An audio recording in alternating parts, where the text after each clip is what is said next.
Hey, it's Mopar Keith here today. So we're gonna do a YouTube video on some cars that I got here. So unfortunately, I never got a dash VIN or fender tag or any title of any sorts from the previous owner.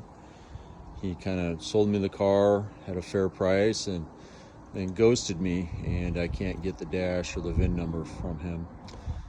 So interesting. So FC7 in violet, plum crazy car, and it's a 383 two-barrel SE. So this is a standard dash, air-conditioned car, power windows, six-way seat, buckets console, and of course it would have had the small opera window and the overhead console. Now a lot of the parts are missing, or should I say just parted out, and so what we have is this. Power windows are gone. I do have the plain regulators and regular windows for it, and I do have a heater box and a dash for it, but I don't have a VIN plate. So as is, it's a parts car. So this is the original 383. Obviously at some point someone probably put some HP manifolds on it, because my guess is that it's a standard two-barrel 383 car. So, but it is originally the plum crazy purple 70 Challenger. So I'm probably not going to be able to do anything with it since the previous owner just ghosted me, and I'm not really in a position to spend a lot of money on getting a title and fixing it up.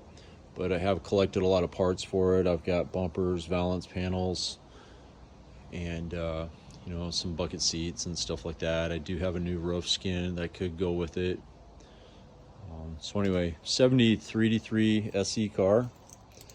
The next car over here is one that I am going to fix up. This does have the VIN, and I found part of the broadcast sheet. Unfortunately, it's not the better part of it. This is a rally gauge, buckets, console, automatic floor shift car, 340 RT 71 Challenger. As far as I can tell, the engine's never been out of it.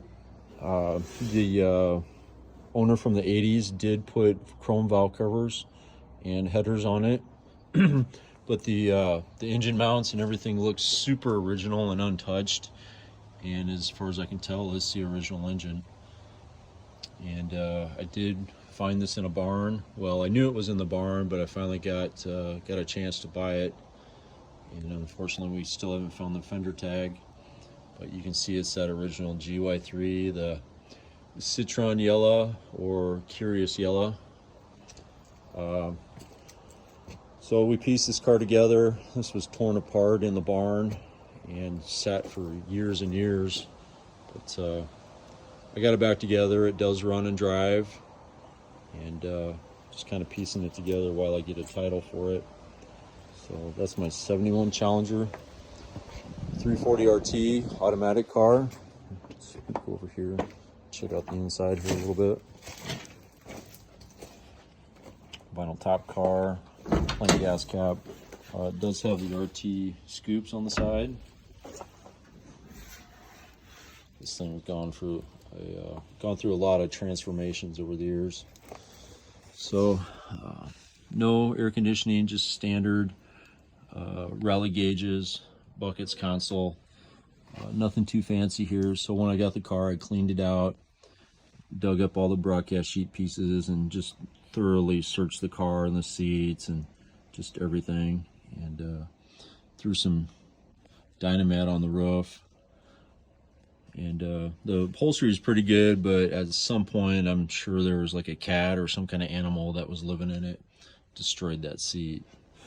So it's got really nice door panels and glass. Super solid car too, not hardly any rust. So vinyl top car. It does have some rust in the roof, but the floor pans and everything are really nice. Tail panel, it's all there, 8 3/4 sure grip. Probably like a 355 gear. So check out the roof on this thing though. Vinyl top car, and it rusted out obviously, but according to the previous owner, it sat out in the elements for a couple years after he parted it out, and a tree fell on it, and that's what you get. So unfortunately, like I said, no numbers on this car. There are still the numbers on the core support and the cowl, so you can prove what it is. Obviously it's a purple car, but unless someone wants to go through the hassle, there's no title for it. So that's it for today. This is my Challenger collection. Well, I do have a few other, but they're just shit parts cars. These are the two that are worth doing something with, but especially this RT car. It's a builder, it's a keeper, restoration car. But unless someone were to come up with some a VIN number or something for this car, this is just going to continue to be a parts car. So I think this car has been bounced around. There's probably a few people out there that recognize it. So it's a fully loaded car, so it was an excellent parts car. So it could either live on, or this might be the end of its life. That's it from Mopar Keith.